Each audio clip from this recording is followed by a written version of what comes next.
Welcome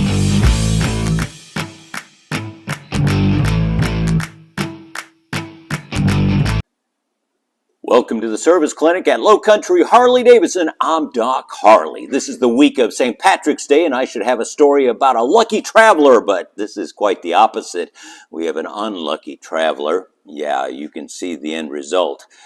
Let's talk about how this happened, and maybe we can do a little prevention on it. The traveler was on his way from a long trip, on his way home, and something on the highway hit his oil cooler.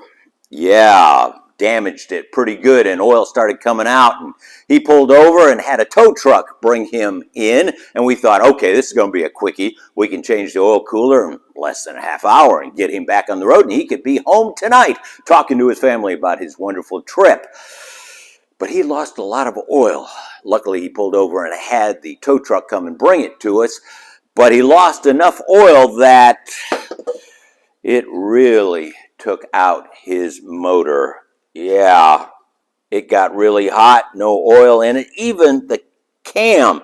This area with the bearing did all right, but this area that didn't have a bearing started getting really hot.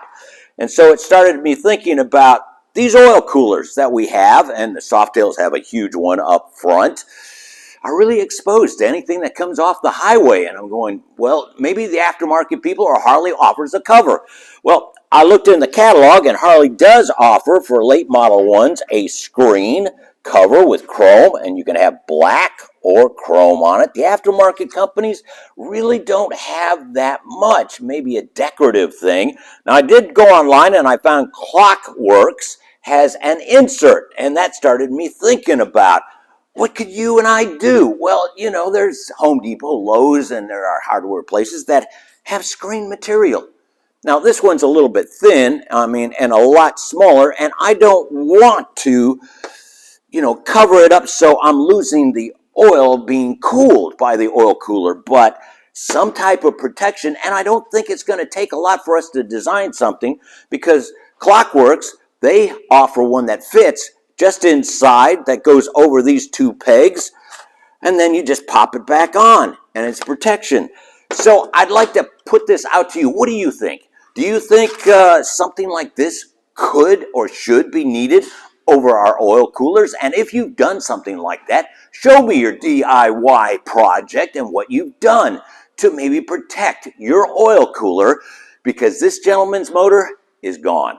Roached. I showed you the flywheels at the beginning of the video, and I've shown you the pistons and all, and this motor needs to be, and we're still talking to him about, are we going to rebuild? Are we going to go with the long block on the bottom, or are we going to just put a nice 131 in it? Make his traveling a little bit faster. Don't know about that, but show me, tell me about what you've done to possibly, or maybe I'm planting the seed of invention and saying, hey, I'm going to go to my local hardware place and see what kind of screens I can just pop in there and give just a little extra protection about the unknown that can be flying up from the highway. I'm Doc Harley. We'll see you next time.